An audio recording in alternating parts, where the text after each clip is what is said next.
Olá! Hoje a gente vai fazer uma pequena viagem no tempo, de volta para 2015. O palco é o MIT, e a apresentação é de Andreas Antonopoulos, um cara que, numa época em que quase ninguém estava prestando atenção, já estava dissecando uma das invenções mais radicais do nosso tempo, o dinheiro digital. E para a gente ter uma noção do que estava em jogo, tudo começa com um número. Pensa só, início de 2015. Um único Bitcoin valia isso aí, $250. É importante guardar esse número porque ele joga uma luz incrível no tamanho do que estava sendo construído, quase que em segredo, bem debaixo do nariz de todo mundo. E para começar, o Antonopoulos lançou uma pergunta que parecia coisa de ficção científica.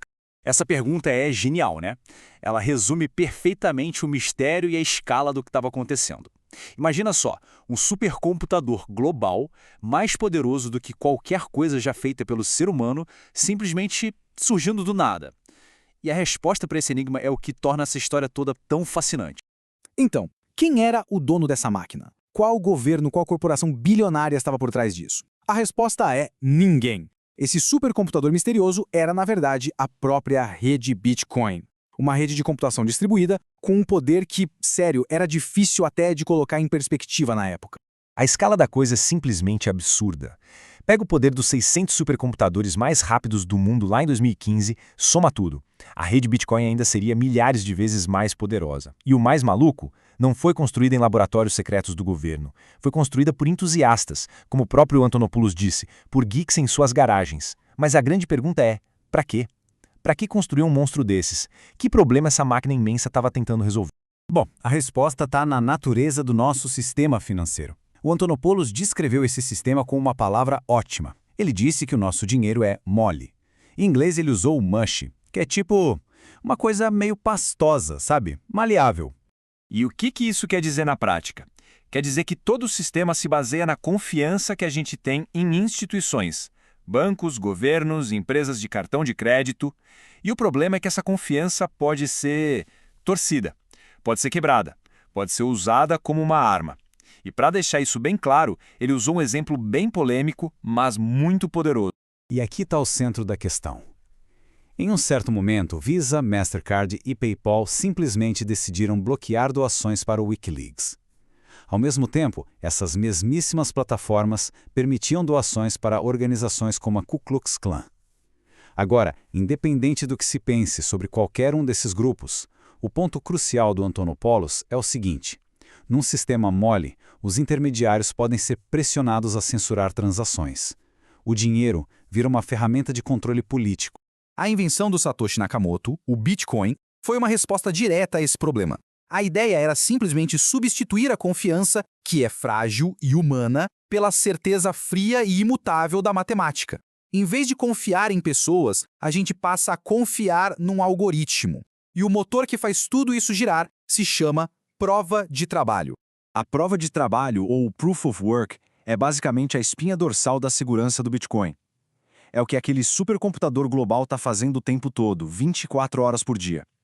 E para explicar essa ideia, que parece complicada, o Antonopoulos usou uma analogia brilhante que qualquer pessoa consegue entender. Pensa assim, um auditório gigante, lotado, com milhares de pessoas, tentando resolver um quebra-cabeça de Sudoku. Um Sudoku enorme e super difícil.